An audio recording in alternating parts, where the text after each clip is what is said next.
The Scarlet Ibis by James Hurst.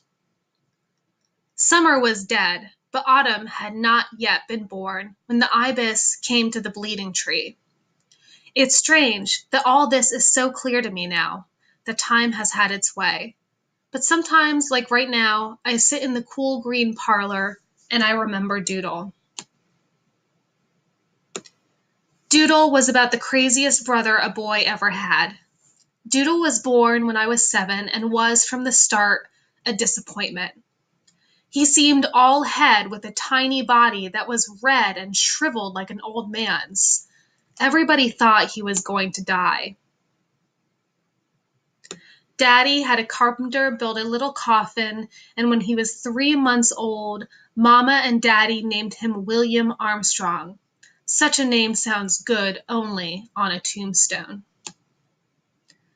When he crawled on the rug, he crawled backwards, if he were in reverse and couldn't change gears.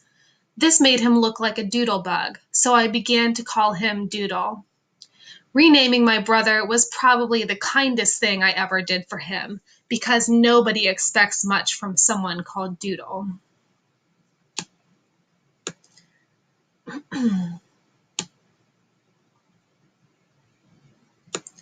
Daddy built him a cart, and I had to pull him around.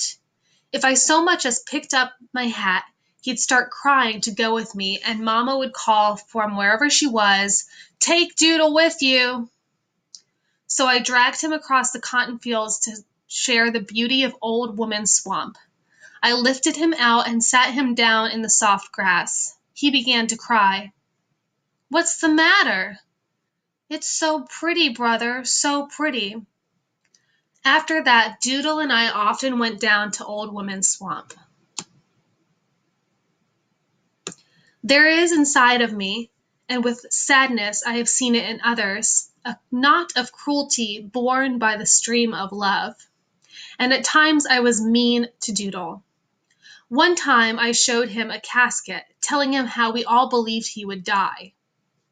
When I made him touch the casket, he screamed. And even when we were outside in the bright sunshine, he clung to me crying, "Don't leave me, brother, don't leave me." Doodle was 5 years old when I turned 13. I was embarrassed by having a brother of that age who couldn't walk, so I set out to teach him. We were down in Old Woman Swamp. "I'm going to teach you to walk, Doodle," I said. "Why?" "So I won't have to haul you around all the time." "I can't walk, brother." "Who says so?" "Mama, the doctor, everybody." "Oh, you can walk." I took him by the arm and stood him up. He collapsed to the grass like a half-empty flour sack. It was as if his little legs had no bones.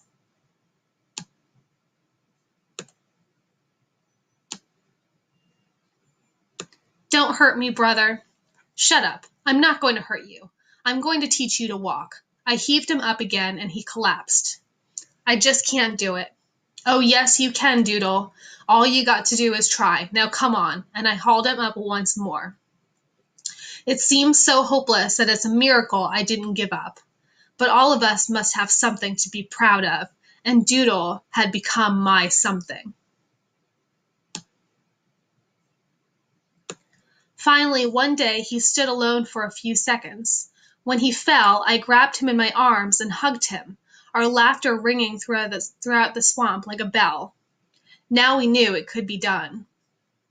We decided not to tell anyone until he was actually walking.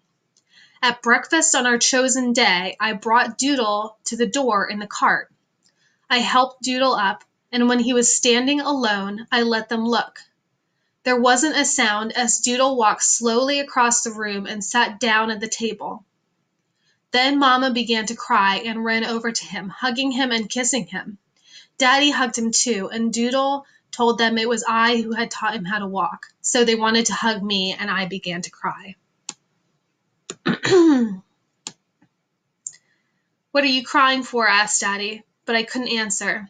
They didn't know that I did it just for myself, that Doodle walked only because I was ashamed of having a crippled brother.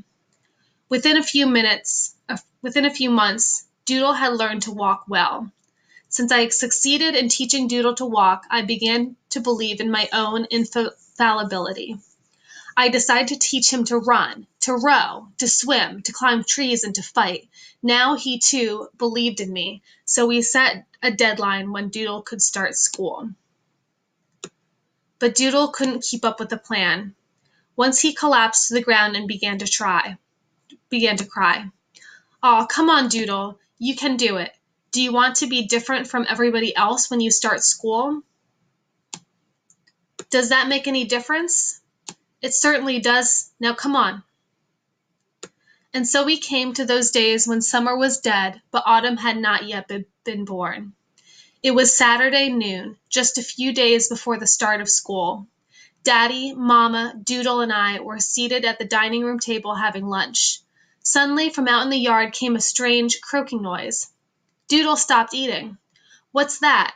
He slipped out into the yard and looked up into the bleeding tree. "It's a big red bird." Mom and Daddy came out. On the topmost branch perched a bird the size of a chicken, with scarlet feathers and long legs. At that moment the bird began to flutter. It tumbled down through the bleeding tree and landed at our feet with a thud. Its graceful neck jerked twice, and then straightened out, and the bird was still. It lay on the earth like a broken vase of red flowers, and even death could not mar its beauty. "What is it?" Doodle asked. "It's a scarlet ibis," Daddy said. Sadly, we all looked at the bird. How many miles had it traveled to die like this, in our yard, beneath the bleeding tree? Doodle knelt beside the ibis. "I'm going to bury him." As soon as I had finished eating, Doodle and I hurried off to Horsehead Landing. It was time for a swimming lesson, but Doodle said he was too tired. When we reached Horsehead Landing, lightning was flashing across half the sky, and thunder was drowning out the sound of the sea. Doodle was both tired and frightened. He slipped on the mud and fell. I helped him up, and he smiled at me ashamedly. He had failed, and we both knew it. He would never be like the other boys at school. When we started home, trying to beat the storm, the lightning was near now. The faster I walked, the faster he walked, so I began to run. The rain came roaring through the pines, and then, like a bursting Roman candle, a gum tree ahead of us was shattered by a bolt of lightning. When the deafening thunder had died, I heard Doodle cry out, "Brother, brother, don't leave me, don't leave me." The knowledge that our plans had come to nothing was bitter, and the streak of cruelty within me awakened. I ran as fast as I could, leaving him far behind, with a wall of rain dividing us. Soon I could hear his voice no more.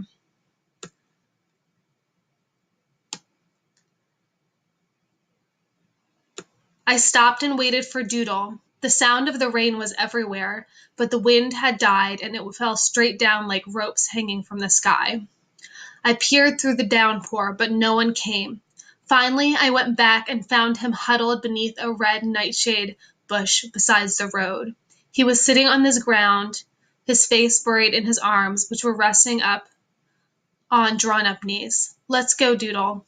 He didn't answer, so I gently lifted his head. He toppled backwards onto the earth. He had been bleeding from the mouth, and his neck and the front of his shirt were stained a brilliant red. "Doodle! Doodle!" There was no answer but the ropey rain. I began to weep, and the tear-blurred vision in red before me looked very familiar. "Doodle!" I screamed above the pounding storm, and threw my body to the earth above his. For a long time, it seemed forever, I lay there crying, sheltering my fallen scarlet ibis.